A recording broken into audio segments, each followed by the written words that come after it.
اور کہا میں اب سے ایوبی سپاہی اور کماندار نہیں ہوں، مگر ایک شرط اور بھی ہے۔ لڑکی نے کہا میں اپنا مذہب تمہاری خاطر ترک کر دیتی ہوں، لیکن سلطان صلاح الدین ایوبی سے انتقام ضرور لوں گی۔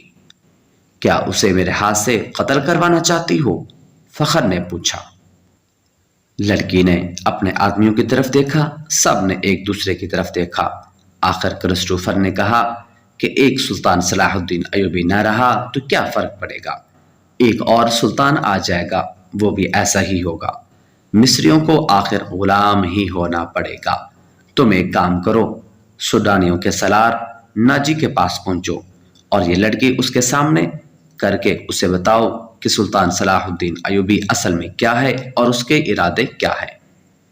ان لوگوں کو یہ تو علم تھا کہ ناجی کا صلیبیوں کے ساتھ رابطہ ہے اور موبی اس کے ساتھ بات کرے گی، لیکن انہیں یہ علم نہیں تھا کہ ناجی اور اس کے معتمد سالار خفیہ طریقے سے مروائے جا چکے ہیں۔ اس تک لڑکی کو ہی جانا تھا، اس کا اکیلے جانا ممکن نہیں تھا۔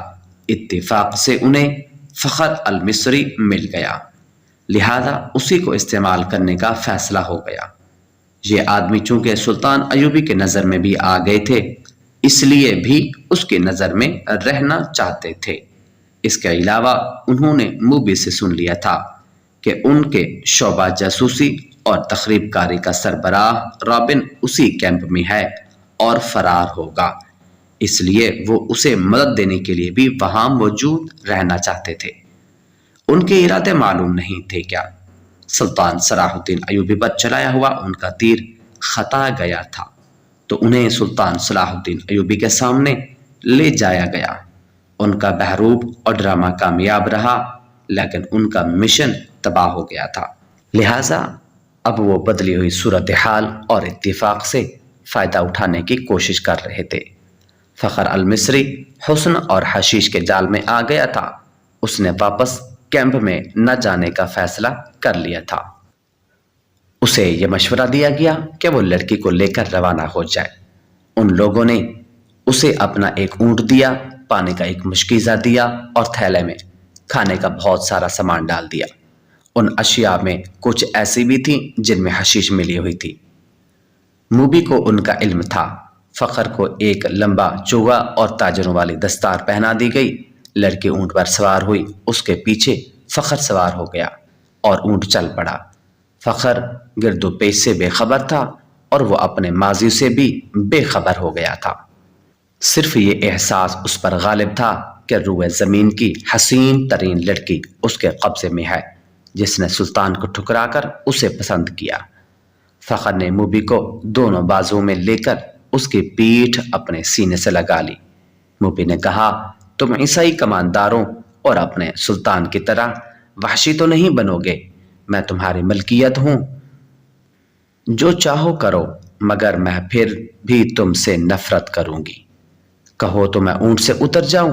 فخر نے اسے اپنے بازوں سے نکال کر کہا مجھے صرف یہ بتا دو کہ تم مجھے دل سے چاہتی ہو یا محض مجبوری کے عالم میں میری پناہ لی ہے۔ پناہ تو میں ان تاجروں کی بھی لے سکتی تھی، موبی نے جواب دیا، لیکن تم مجھے اتنے اچھے لگے کہ تمہاری خاطر مذہب تک چھوڑنے کا فیصلہ کر لیا ہے۔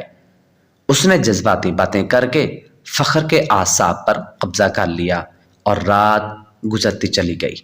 سفر کم و بیش 5 دنوں کا تھا، لیکن فخر المصری عام راستوں سے ہٹ کر جا رہا تھا کیونکہ وہ بھگوڑا فوجی تھا۔ موبی کو نیند آنے لگی۔ اس نے سر پیچھے فخر کے سینے پر رکھ دیا اور گہری نیند سو گئی۔ اونٹ چلتا رہا، فخر جاگتا رہا۔ اور ادھر علی بن سفیان بھی آ گیا۔ سلطان ایوبی نے دربان کو بلا کر ناشتے کے لیے کہا اور علی بن سفیان سے کہا کل کچھ زخمی اور کچھ بھلی لڑکیاں میرے سامنے لائی گئی تھی۔ 6 تو سمندر سے نکلے ہوئے قیدی ہیں، ان میں سے ایک پر مجھے شک ہے کہ وہ سپاہی نہیں، رتبے اور عہدے والا آدمی ہے۔ سب سے پہلے اسے ملو۔ 5 تاجر 7 عیسائی لڑکیوں کو ساتھ لائے تھے۔ اس نے علی بن سفیان کو لڑکیوں کے متعلق وہی کچھ بتایا جو تاجروں نے بتایا تھا۔ سلطان ایوبی نے کہا میں نے لڑکیوں کو دراصل حراست میں لیا ہے، لیکن انہیں بتایا ہے کہ میں انہیں پناہ میں لے رہا ہوں۔ لڑکیوں کا یہ کہنا کہ وہ غریب گھرانوں کی لڑکیاں ہیں، اور پھر ان کا یہ بیان کہ انہیں ایک جلتے ہوئے جہاز میں سے کشتی میں بٹھا کر سمندر میں اتارا گیا اور کشتی انہیں ساحل پر لے آئی، مجھے شک میں ڈال رہا ہے۔ میں نے انہیں الگ خیمے میں رکھا ہے اور سنتری کھڑا کر دیا ہے۔ تم ناشتے کے فوراً بعد اس قیدی اور ان لڑکیوں کو دیکھو۔ آخر میں صلاح الدین ایوبی نے مسکرا کر کہا، کل دن کے وقت ساحل پر ٹہلتے ہوئے مجھ پر ایک تیر چلایا گیا تھا جو میرے پاؤں کے درمیان ریت میں لگا۔ اس نے تیر علی بن سفیان کو دے کر کہا، علاقہ چٹانی تھا، محافظ تلاش اور تعاقب کے لیے بہت دور گئے مگر انہیں کوئی تیر انداز نظر نہ آیا۔ اس علاقے سے انہیں یہ 5 تاجر ملے جنہیں محافظ میرے پاس لے آئے۔ انہوں نے یہ 7 لڑکیاں بھی میرے حوالے کی اور چلے گئے۔ ادھر علی بن سفیان گہری سوچ میں پڑ گیا۔ کماندار جو اطلاع دینے آیا تھا اس نے علی بن سفیان کے قریب آ کر آہستہ سے کہا، ایک عیسائی لڑکی لاپتہ ہے، تو اتنا اہم واقعہ ہے جو سلطان صلاح الدین ایوبی کو بتایا جائے، اور ساتھ میں یہ بھی بتایا کہ اہم بات یہ ہے کہ فخر المصری نام کا کماندار بھی رات سے غائب ہے۔ رات کے سنتریوں نے بتایا کہ وہ لڑکیوں کے خیمے تک گیا تھا، وہاں سے زخمیوں کے خیموں کی طرف گیا اور پھر کہیں نظر نہیں آیا۔ رات وہ گشت پر نکلا تھا۔ علی بن سفیان نے ذرا سوچ کر کہا، یہ اطلاع سلطان تک ابھی نہ جائے، رات کے اس وقت کے تمام سنتریوں کو اکٹھا کرو۔ جب فخر گشت پر نکلا تھا اس نے سلطان ایوبی کے محافظ دستے کے کماندار سے کہا کہ کل سلطان کے ساتھ جو محافظ ساحل تک چلے گئے تھے انہیں لاؤ۔ وہ وہیں تھے۔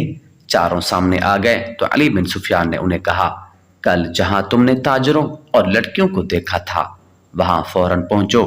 اگر وہ تاجر ابھی تک وہیں ہیں تو انہیں حراست میں لے لو، اور اگر وہ وہیں ہیں تو میرا انتظار کرو، اگر وہ جا چکے ہیں تو فوراً واپس آ جاؤ۔ ادھر علی بن سفیان لڑکیوں کو اپنے سامنے کھڑا کر کے عربی زبان میں پوچھا کہ 7ویں لڑکی کہاں ہے؟ لڑکیوں نے ایک دوسرے کے منہ کی طرف دیکھا اور سر ہلائے۔ علی بن سفیان نے کہا، تم سب ہماری زبان سمجھتی ہو؟ لڑکیاں اسے حیران سا ہو کر دیکھتی رہیں۔ علی ان کے چہروں اور ڈیل ڈول سے شک میں پڑ گیا تھا۔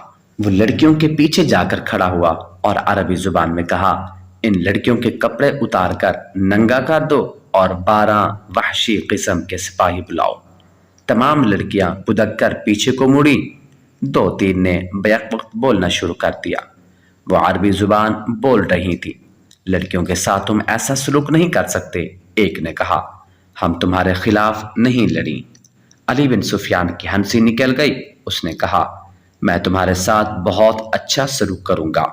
تم نے جس طرح ایک ہی دھمکی سے عربی بولنی شروع کر دی ہے، اب بغیر کسی دھمکی کے یہ بتا دو کہ 7ویں لڑکی کہاں ہے۔ سب نے لا علمی کا اظہار کیا۔ علی نے کہا، میں اس سوال کا جواب لے کر رہوں گا۔ تم نے سلطان پر ظاہر کیا کہ تم ہماری زبان نہیں جانتی، اب تم ہماری زبان بول رہی ہو، کیا میں تمہیں چھوڑ دوں گا؟ اس نے سنتری سے کہا کہ انہیں خیمے کے اندر بٹھا دو۔ پھر علی بن سفیان ان قیدیوں کے پاس گیا۔ زخمی قیدیوں کو دیکھا، سب کے چہرے بھانپے۔ رابن بیٹھا ہوا تھا۔ اس نے علی بن سفیان کو دیکھا اور فوراً ہی کرانے لگا جیسے اسے درد کا اچانک دورہ پڑا ہو۔ علی نے اسے کندھے سے پکڑ کر اٹھایا اور خیمے سے باہر لے آیا۔ اسے پوچھا، رات کو ایک قیدی لڑکی اس خیمے میں آئی تھی؟ کیوں آئی تھی؟ رابن اسے ایسی نظروں سے دیکھنے لگا جن میں حیرت تھی اور ایسا تاثر بھی جیسے وہ کچھ سمجھا ہی نہ ہو۔ علی بن سفیان نے اسے آہستہ سے کہا، تم میری زبان سمجھتے ہو دوست؟ میں تمہاری زبان سمجھتا ہوں، بول سکتا ہوں، لیکن تمہیں میری زبان میں جواب دینا ہوگا۔ رابن اس کا منہ دیکھتا رہا۔ علی نے سنتری سے کہا کہ اسے خیمے سے باہر رکھو۔ علی بن سفیان خیمے کے اندر چلا گیا اور قیدیوں سے ان کی زبان میں پوچھا، رات کو لڑکی اس خیمے میں کتنی دیر رہی تھی؟ اپنے آپ کو اذیت میں نہ ڈالو۔ سب چپ رہے مگر ایک اور دھمکی سے ایک زخمی نے بتایا کہ لڑکی خیمے میں آئی تھی اور رابن کے پاس بیٹھی یا لیٹی رہی۔ اس نے بتایا کہ اسے یہ معلوم نہیں کہ رابن اور لڑکی کے درمیان کیا باتیں ہوئی اور لڑکی کون تھی۔ اسے یہ بھی معلوم نہیں تھا کہ رابن کا عہدہ کیا ہے، وہ اس کے صرف نام سے واقف تھا۔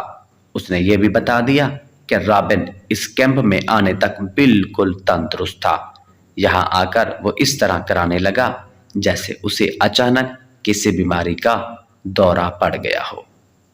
علی بن سفیان ایک محافظ کی رہنمائی میں ان 5 آدمیوں کو دیکھنے چلا گیا جو تاجروں کے بحروپ میں کچھ دور خیمہ زن تھے۔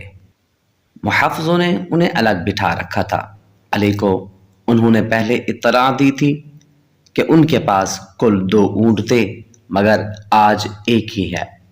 یہی اشارہ کافی تھا کہ وہ اس سوال کو کوئی تسلی بخش جواب نہ دے سکے کہ دوسرا اونٹ کہاں ہے۔ دوسرے اونٹ کے پاؤں کے نشان مل گئے۔ علی بن سفیان کہ تمہارا جرم معمولی چوری چکاری نہیں ہے، تم ایک پوری سلطنت اور اس کی تمام تر آبادی کے لیے خطرہ ہو، اس لیے میں تم پر ذرا بھر رحم نہیں کروں گا۔ کیا تم تاجر ہو؟ سب نے سر ہلا کر کہا، ہاں ہم تاجر ہیں جناب، ہم بے گناہ ہیں۔ علی بن سفیان نے کہا، اپنے ہاتھوں کی الٹی طرف میرے سامنے کرو۔ 5 نے ہاتھ الٹے کر کے آگے کر دیے۔ علی نے سب کے بائیں ہاتھ کے انگوٹھے اور شہادت کی انگلی کے درمیان کی جگہ کو دیکھا اور ایک آدمی کو کلائی سے پکڑ کر گھسیٹ لیا۔ اسے کہا، کمان اور ترکش کہاں چھپا رکھی ہیں؟ اس آدمی نے معصوم بننے کی بہت کوشش کی۔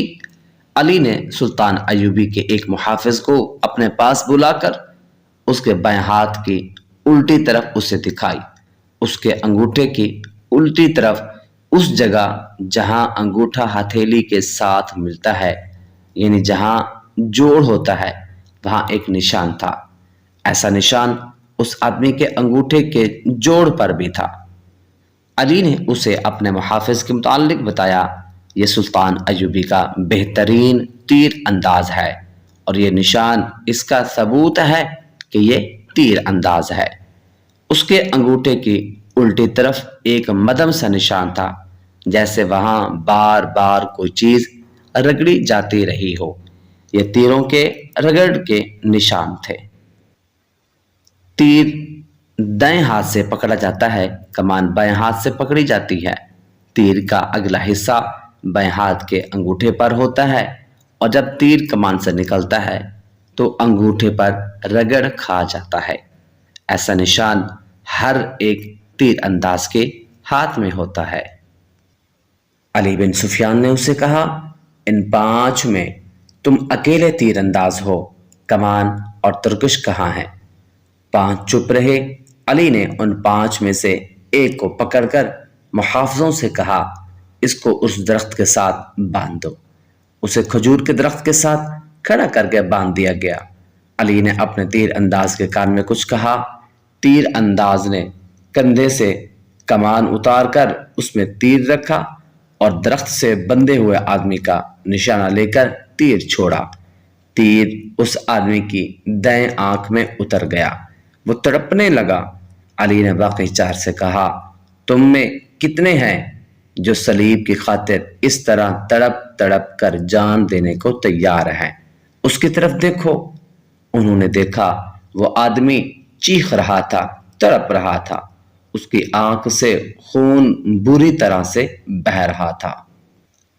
علی بن سفیان نے کہا، میں تم سے وعدہ کرتا ہوں کہ باعزت طریقے سے تم سب کو سمندر پار بھیج دوں گا۔ دوسرے اونٹ پر کون گیا ہے، کہاں گیا ہے؟ تمہارا اپنا ایک کماندار ہمارا ایک اونٹ ہم سے چھین کر لے گیا ہے، ایک آدمی نے کہا، اور ایک لڑکی بھی۔ علی بن سفیان نے کہا، تھوڑی ہی دیر پہلے علی بن سفیان کے فن نے ان سے اعتراف کروا لیا کہ وہ کون ہیں اور کیا ہیں، مگر انہوں نے یہ جھوٹ بولا کہ لڑکی رات خیمے سے بھاگ گئی تھی، اور اس نے بتایا کہ صلاح الدین ایوبی نے رات اسے اپنے خیمے میں رکھا تھا۔ اس نے شراب پی رکھی تھی اور لڑکی کو بھی پلائی تھی، اور لڑکی گھبراہٹ اور خوف کے عالم میں آئی تھی۔ اس کے تعاقب میں فخر المصری نام کا ایک کماندار آیا، اور اس نے جب لڑکی کی باتیں سنی تو اسے ہمارا اونٹ پر بٹھا کر زبردستی لے گیا۔ انہوں نے وہ تمام بہتان علی بن سفیان کو سنائے جو لڑکی نے سلطان ایوبی پر لگائے تھے۔ علی نے مسکرا کر کہا، تم 5 تربیت یافتہ عسکری اور تیر انداز، اور ایک آدمی تم سے لڑکی بھی لے گیا اور اونٹ بھی۔ اس نے انہی کی نشاندہی پر زمین میں دبائی ہوئی کمان اور ترکش بھی نکلوا لی۔ ان چاروں کو خیمہ گاہ میں بھجوا دیا گیا۔ 5واں آدمی تڑپ تڑپ کر مر چکا تھا۔ اونٹ کے پاؤں کے نشان صاف نظر آ رہے تھے۔ علی بن سفیان نے نہایت سرعت سے سوار بلائے اور انہیں اپنی کمان میں لے کر اس طرف روانہ ہو گیا جدھر اونٹ گیا تھا، مگر اونٹ کی روانگی اور اس کے تعاقب میں علی بن سفیان کی روانگی میں 14-15 گھنٹوں کا فرق تھا۔ اونٹ تیز تھا اور اسے آرام کی بھی زیادہ ضرورت نہیں تھی۔ اونٹ پانی اور خوراک کے بغیر 6-7 دن تر و تازہ رہ سکتا ہے۔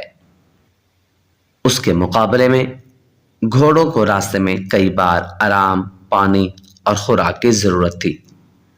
ان عناصر نے تعاقب ناکام بنا دیا۔ اونٹ نے 14-15 گھنٹوں کا فرق پورا نہ ہونے دیا۔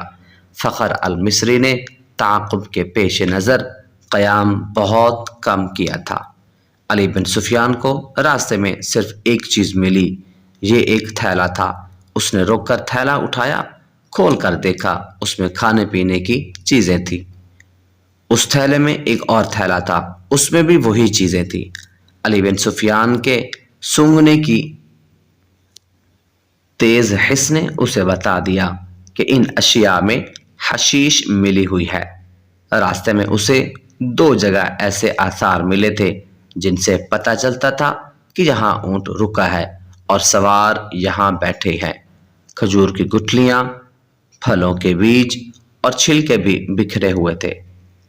تھیلے نے اسے شک میں ڈال دیا کہ اس کے ذہن میں یہ شک نہ آیا کہ فخر المصری کو حشیش کے نشے میں لڑکی اپنے محافظ کے طور پر ساتھ لے جا رہی ہے۔ تاہم اس نے تھیلا اپنے پاس رکھا، مگر تھیلے کی تلاشی اور قیام نے وقت ضائع کر دیا تھا۔ فخر المصری اور موبی منزل پر بھی نہ پہنچتے اور راستے میں پکڑے بھی جاتے تو کوئی فرق نہ پڑتا۔ سوڈانی لشکر میں ناجی اور ادروش اور ان کے ساتھی جو زہر پھیلا چکے تھے وہ اثر کر گیا تھا۔ فاطمی خلافت کے وہ فوجی سربراہ جو برائے نام جرنیل اور دراصل حاکم بنے ہوئے تھے، سلطان صلاح الدین ایوبی کو ایک ناکام امیر اور بیکار حاکم ثابت کرنا چاہتے تھے۔ مسلمان حکمران حرم میں ان لڑکیوں کے اسیر ہو گئے تھے۔ حکومت کا کاروبار خود ساختہ افسر چلا رہے تھے، منمانی اور عیش و عشرت کر رہے تھے۔ وہ نہیں چاہتے تھے کہ صلاح الدین ایوبی جیسا کوئی مذہب پسند اور قوم پرست قائد قوم کو جگا دے اور حکمرانوں اور سلطانوں کو حرم کی جنت سے باہر لا کر حقائق کی دنیا میں لے آئے۔ سلطان ایوبی کے پہلے معرکوں سے جو اس نے اپنے چچا اسد الدین کی قیادت میں لڑے تھے، یہ لوگ جان چکے تھے کہ اگر یہ شخص اقتدار میں آ گیا تو اسلامی سلطنت کو مذہب اور اخلاقیات کی پابندیوں میں جکڑ لے گا۔ لہذا انہوں نے ہر وہ داؤ کھیلا جو سلطان ایوبی کو چاروں شانے چت گرا سکتا تھا۔ انہوں نے در پردہ صلیبیوں سے تعاون کیا اور ان کے جاسوسوں اور تخریب کاروں کے لیے زمین ہموار کی اور اس کے راستے میں چٹانیں کھڑی کی۔ اگر نور الدین زنگی نہ ہوتا تو آج نہ صلاح الدین ایوبی کا تاریخ میں نام ہوتا، نہ آج نقشے پر اتنے زیادہ اسلاف مالک نظر آتے۔ علی بن سفیان قاہرہ پہنچ گیا۔ وہ جن کے تعاقب میں گیا تھا ان کا اس سے آگے کوئی سراغ نہیں مل رہا تھا۔ اس نے اپنے جاسوسوں کو بلایا جو اس نے سوڈانی ہیڈ کوارٹر اور فوج میں چھوڑ رکھے تھے۔ ان میں سے ایک نے بتایا کہ گزشتہ رات ایک اونٹ آیا تھا۔ اندھیرے میں جو کچھ نظر آ سکا وہ 2 سوار تھے، ایک عورت اور ایک مرد۔ جاسوس نے یہ بھی بتایا کہ وہ کون سی عمارت میں داخل ہوئے تھے۔ علی بن سفیان کو یہ اختیار حاصل تھا کہ وہ وہاں چھاپا مارتا۔ سوڈانی فوج سلطنت اسلامیہ کی فوج تھی، کوئی آزاد فوج نہیں تھی، مگر علی نے اس خدشے کے پیش نظر چھاپا نہ مارا کہ یہ جلدی پر تیل کا کام کرے گی۔ 4 روز علی بن سفیان دارالحکومت سے باہر مارا پھرتا رہا۔ اس کا دائرہ کا سوڈانی فوجی قیادت کے ارد گرد کا علاقہ تھا۔ 5ویں رات وہ باہر کھلے آسمان تلے بیٹھا اپنے 2 جاسوسوں سے رپورٹ دے رہا تھا۔ اس کے تمام آدمیوں کو معلوم ہوتا تھا کہ کس وقت وہ کہاں ہوتا ہے۔ اس کے گروہ کا ایک آدمی کو ساتھ لیے اس کے پاس آیا اور کہا کہ یہ اپنا نام فخری المصری بتاتا ہے۔ جھاڑیوں میں ڈگمگاتا گرتا اور اٹھتا تھا۔ میں نے اس سے بات کی تو کہنے لگا کہ مجھے میری فوج تک پہنچا دو، اس سے اچھی طرح بولا بھی نہیں جاتا۔ اس دوران فخر المصری بھی بیٹھ گیا۔ تم وہی کماندار ہو جو محاذ سے ایک لڑکی کے ساتھ بھاگے ہو؟ علی بن سفیان نے اس سے پوچھا۔ میں سلطان کی فوج کا بھگوڑا ہوں، فخر نے ہکلاتی لڑکھڑاتی زبان میں کہا۔ سزائے موت کا حقدار ہوں، لیکن میری پوری بات سن لے ورنہ تم سب کو سزائے موت ملے گی۔ علی بن سفیان اس کے لب و لہجے سے سمجھ گیا کہ یہ شخص نشے میں ہے یا نشے کی طلب نے اس کا یہ حال کر رکھا ہے۔ وہ اسے اپنے دفتر میں لے گیا اور اسے وہ تھیلا دکھایا جو اسے راستے میں پڑا ملا تھا۔ پوچھا، یہ تھیلا تمہارا ہے اور تم اس سے یہ چیزیں کھاتے رہے ہو؟ فخر المصری نے جواب دیا، ہاں میں نے اس سے کھائی ہیں، مجھے وہ اس سے کھلاتی تھی۔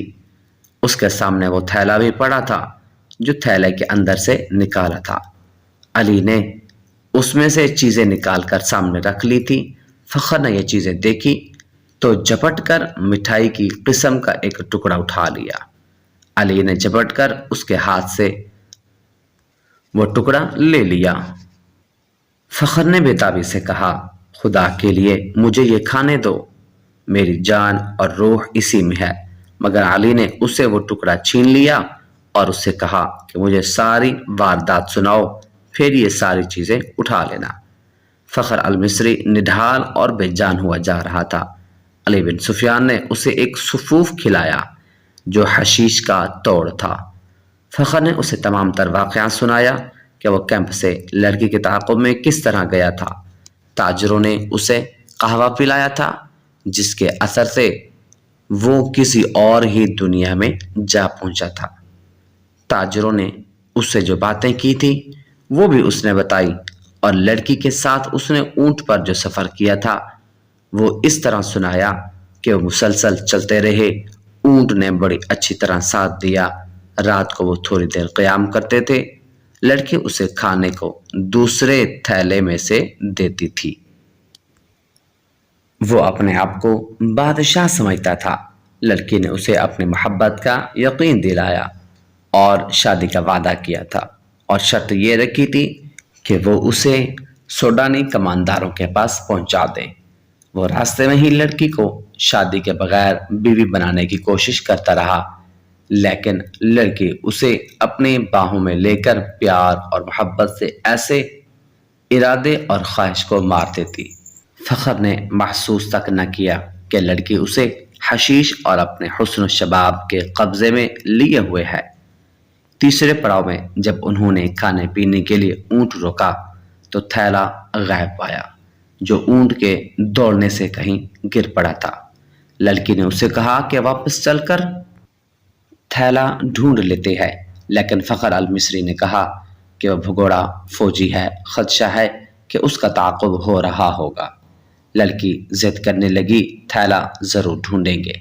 فخر نے اسے یقین دلایا کہ بھوکا مرنے کا کوئی خطرہ نہیں، راستے میں کسی آبادی سے کچھ لے لیں گے۔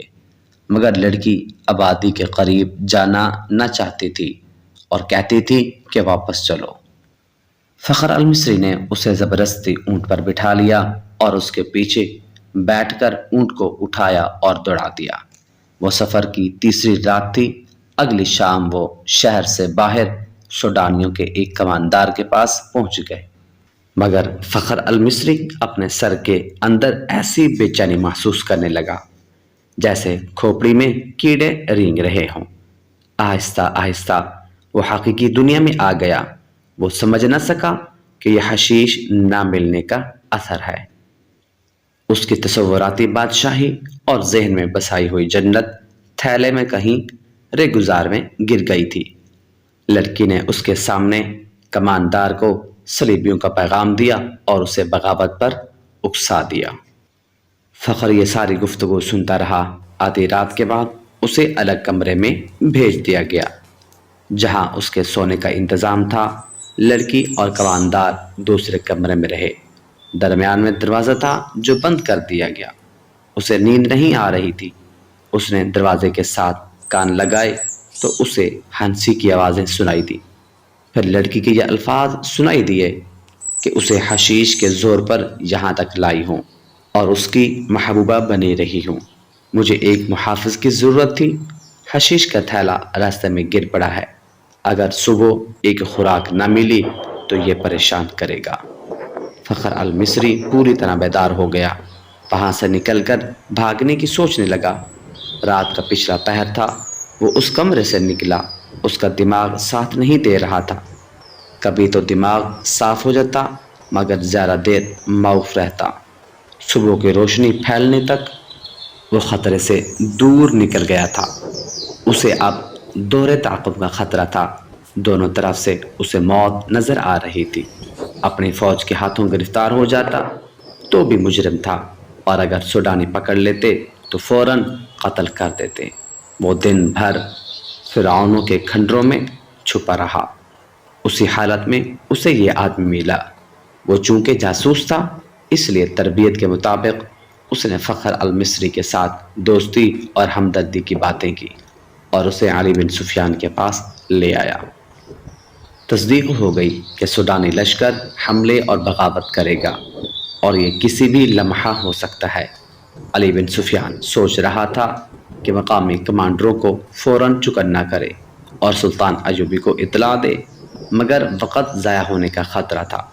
اتنے میں اسے پیغام ملا کہ سلطان صلاح الدین ایوبی بلا رہے ہیں۔ وہ حیران ہو کر چل پڑا کہ سلطان صلاح الدین ایوبی کو تو وہ محاذ پر چھوڑ آیا تھا۔ وہ سلطان صلاح الدین ایوبی سے ملا تو سلطان نے اسے بتایا، مجھے اطلاع مل گئی تھی کہ ساحل پر صلیبی جاسوسوں کا ایک گروہ موجود ہے اور ان میں سے کچھ ادھر بھی آ گئے ہوں گے۔ محاذ پر میرا کوئی کام نہیں رہ گیا تھا۔ میں کمان اپنے رفیقوں کو دے کر یہاں آ گیا۔ دل اس قدر بے چین تھا کہ میں یہاں بہت بڑا خطرہ محسوس کر رہا تھا۔ یہاں کی کیا خبر ہے؟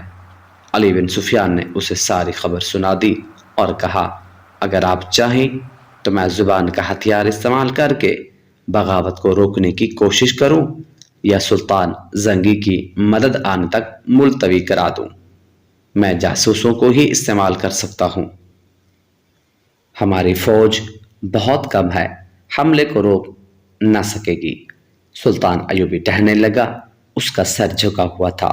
وہ گہری سوچ میں کھو گیا تھا اور علی بن سفیان اسے دیکھ رہا تھا کہ سلطان نے رک کر کہا، ہاں علی، تم اپنی زبان اور اپنے جاسوس استعمال کرو، لیکن حملے کو روکنے کے لیے نہیں بلکہ حملے کے حق میں۔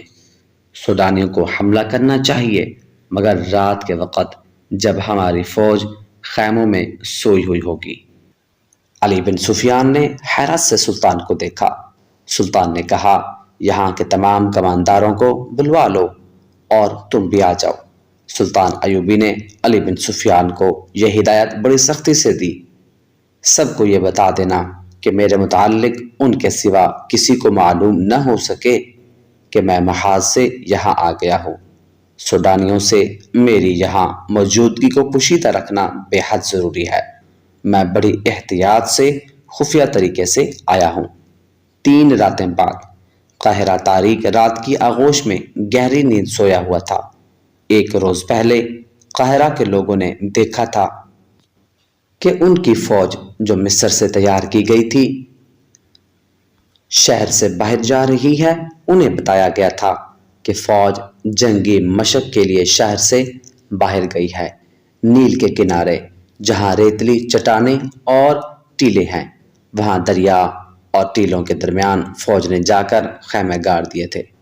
فوج پیادے بھی تھے، سوار بھی۔ رات کا پہلا نصف گزر رہا تھا کہ قاہرہ کے سوئے ہوئے باشندوں کو دور قیامت کا شور سنائی دیا۔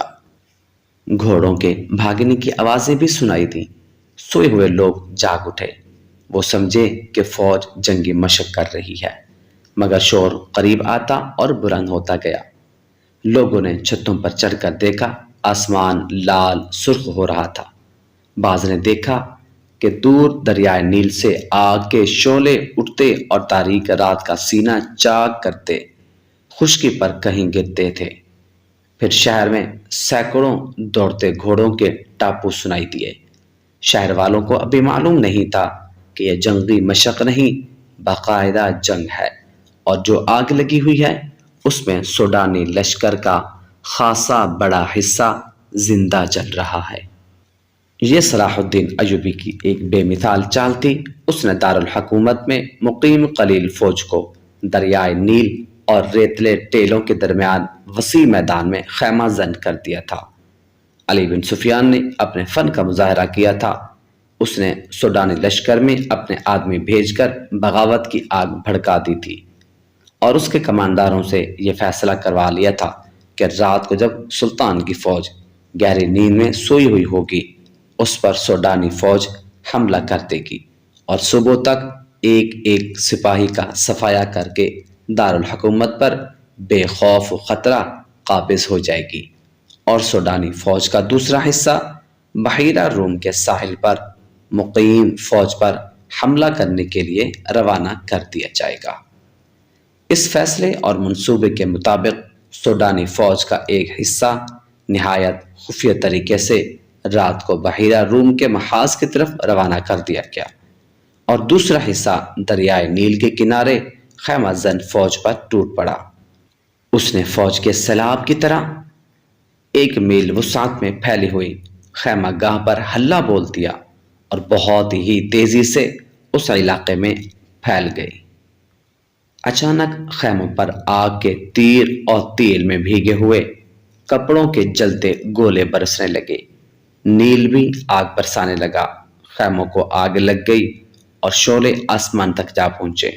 سوڈانی فوجوں کو خیموں میں سلطان ایوبی کا کوئی آدمی اور اس کی فوج کا نہ کوئی سپاہی ملا، نہ گھوڑا، نہ کوئی سوار۔ اس فوج کو وہاں تمام خالی خیمے ملے۔ کوئی مقابلے کے لیے نہ اٹھا اور اچانک آگ ہی آگ پھیل گئی۔ انہیں معلوم نہ تھا کہ سلطان ایوبی نے رات کے پہلے پہر خیموں سے اپنی فوج کو نکال کر ریتلے ٹیلوں کے پیچھے چھپا دیا تھا اور خیموں میں خشک گھاس کے ڈھیر لگوا دیے تھے۔ خیموں پر اور اندر بھی تیل چھڑک دیا تھا۔ اس نے کشتیوں میں چھوٹی منجیقیں رکھوا کر شام کے بعد ضرورت کی بھی جگہ بھجوا دی تھی۔ جو ہی سوڈانی فوجی خیمہ گاہ میں آئی، سلطان کی چھپی ہوئی فوج نے آگ والے تیر اور نیل سے کشتیوں میں رکھی ہوئی منجیقوں نے آگ کے گولے پھینکنے شروع کر دیے۔ خیموں کو آگ لگی تو گھاس اور تیل نے وہاں دوزخ کا منظر بنا دیا۔ سوڈانیوں کے گھوڑے اپنے پیادہ سپاہوں کو روندنے لگے۔ سپاہیوں کے لیے آگ سے نکلنا ناممکن ہو گیا۔ چیخوں نے آسمان کا جگر چاک کر دیا۔ اس قدر آگ نے رات کو دن بنا دیا۔ سلطان ایوبی کو مٹھی بھر فوج نے آگ میں جلتی سوڈانیوں کی فوج کو گھیرے میں لے لیا۔ جو آگ سے بچ کر نکلتا وہ تیروں کا نشانہ بن جاتا، جو فوج بچ گئی وہ بھاگ نکلی۔ ادھر سوڈانیوں کی جو فوج محاذ کی طرف سلطان کی فوج پر حملہ کرنے جا رہی تھی، اس کا بھی صلاح الدین ایوبی نے انتظام کر رکھا تھا۔ چند ایک دستے گھات لگائے بیٹھے تھے۔ ان دستوں نے اس فوج کے پچھلے حصے پر حملہ کر کے ساری فوج میں بھگدڑ مچا دی۔ یہ دستے ایک حملے میں جو نقصان کر سکتے تھے کر کے اندھیرے میں غائب ہو گئے۔ سوڈانی فوج سنبھل کر چلی تو پچھلے حصے پر ایک اور حملہ ہوا۔ یہ برق رفتار سوار تھے جو حملہ کر کے غائب ہو گئے۔ صبح تک اس فوج کے پچھلے حصے پر 3 حملے ہوئے۔ سوڈانی سپاہی اس سے بد دل ہو گئے۔ انہیں مقابلہ کرنے کا تو موقع ہی نہیں ملتا تھا۔ دن کے وقت کمانداروں نے بڑے مشکل سے فوج کا حوصلہ بحال کیا، مگر رات کو کوچ کے دوران ان کا پھر وہی حشر ہوا۔ دوسری رات تاریکی میں ان پر بھی تیر برسے۔ انہیں اندھیرے میں گھوڑے دوڑنے کی آوازیں سنائی دیتی تھی جو ان کی فوج کے عقب میں کشت و خون کرتی دور چلی جاتی تھی۔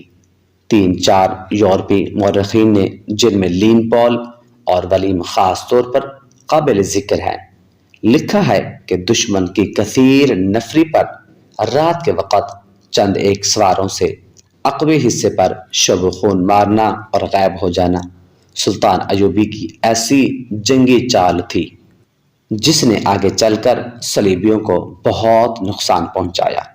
اس طرح سلطان ایوبی دشمن کی پیش قدمی کی رفتار کو بہت سست کر دیتا تھا اور دشمن کو مجبور کر دیتا تھا کہ وہ اس کی پسند کے میدان میں لڑے، جہاں سلطان ایوبی نے جنگ کا پانسا پلٹنے کا انتظام کر رکھا ہوتا تھا۔ ان مورخین نے سلطان ایوبی کے ان جان باز سواروں کی جرت اور برق رفتاری کی بہت تعریف کی ہے۔ آج کے جنگی مبصر جن کی نظر جنگوں کی تاریخ پر ہے، رائے دیتے ہیں کہ آج کے کمانڈر اور گوریلا آپریشن کا موجد صلاح الدین ایوبی ہے۔ وہ اس طریقہ جنگ سے دشمن کے منصوبے درہم برہم کر دیا کرتا تھا۔ سوڈانیوں پر اس نے یہی طریقہ آزمایا اور صرف 2 راتوں کے بار بار کے شب و خون سے اس نے سوڈانی سپاہیوں کا لڑنے کا جذبہ ختم کر دیا۔ ان کی قیادت میں کوئی دماغ نہ تھا۔ یہ قیادت فوج کو سنبھال نہ سکی۔ اس فوج میں علی بن سفیان کے بھی آدمی سوڈانی سپاہیوں کے بھیس میں موجود تھے۔ انہوں نے یہ افواہ پھیلا دی کہ عرب سے ایک لشکر آ رہا ہے جو انہیں کاٹ کر رکھ دے گا۔ انہوں نے بددلی اور فرار کا رجحان پیدا کرنے میں پوری کامیابی حاصل کی۔ فوج غیر منظم ہو کر بکھر گئی۔ نیل کے کنارے اس فوج کا جو حشر ہوا وہ عبرتناک تھا۔ یہ افواہ غلط ثابت نہ ہوئی کہ عرب سے فوج آ رہی ہے۔ نور الدین زنگی کی فوج آ گئی جس کی نفری بہت زیادہ نہیں تھی۔ بعض مورخین نے 2000 سوار، 2000 پیادے لکھی ہے، بعض کے اعداد و شمار اس سے کچھ زیادہ ہیں۔ تاہم صلاح الدین ایوبی کو سہارا مل گیا اور اس نے فوراً اس کمان کی قیادت سنبھال لی۔ اس کیفیت میں جبکہ سوڈانیوں کا 50,000 لشکر سلطان ایوبی کے آگ کے پھندے میں اور ادھر صحرا میں شب و خونوں کی وجہ سے بد نظمی کا شکار ہو گیا تھا، یہ تھوڑی سی کمان بھی کافی تھی۔ سلطان ایوبی اس کمان سے اور اپنی فوج سے سوڈانیوں کا قتل عام کر سکتا تھا، لیکن اس نے ڈپلومیسی سے کام لیا۔ سوڈانی کمان کے کمانداروں کو پکڑا اور انہیں ذہن نشین کرایا کہ ان کے لیے تباہی کے سوا کچھ نہیں، لیکن وہ انہیں تباہ نہیں کرے گا۔ کمانداروں نے اپنا حشر دیکھ لیا تھا۔ وہ اب سلطان کے عتاب اور سزا سے خائف تھے، لیکن سلطان نے انہیں بخش دیا اور سزا دینے کی بجائے سوڈانیوں کی بچی کچی فوج کو سپاہیوں سے کاشتکاروں میں بدل دیا۔ انہیں زمینیں دیں اور کھیتی باڑی میں انہیں سرکاری طور پر مدد دی، اور پھر انہیں یہ اجازت بھی دے دی کہ ان میں سے جو لوگ فوج میں بھرتی ہونا چاہتے ہیں ہو سکتے ہیں۔ سوڈانیوں کو یوں دانش مندی سے ٹھکانے لگا کر صلاح الدین ایوبی نے نور الدین زنگی کی بھیجی ہوئی فوج اور اپنی فوج کو یکجا کر کے اس میں وفادار سوڈانیوں کو بھی شامل کر کے ایک فوج منظم کی اور صلیبیوں پر حملے کے منصوبے بنانے لگا۔ اس نے علی بن سفیان سے کہا کہ وہ اپنے جاسوسوں اور شب و خون مارنے والے جان بازوں کے دستے فوراً تیار کرے۔ ادھر صلیبیوں نے بھی جاسوسی اور تخریب کاری کا انتظام مستحکم کرنا شروع کر دیا۔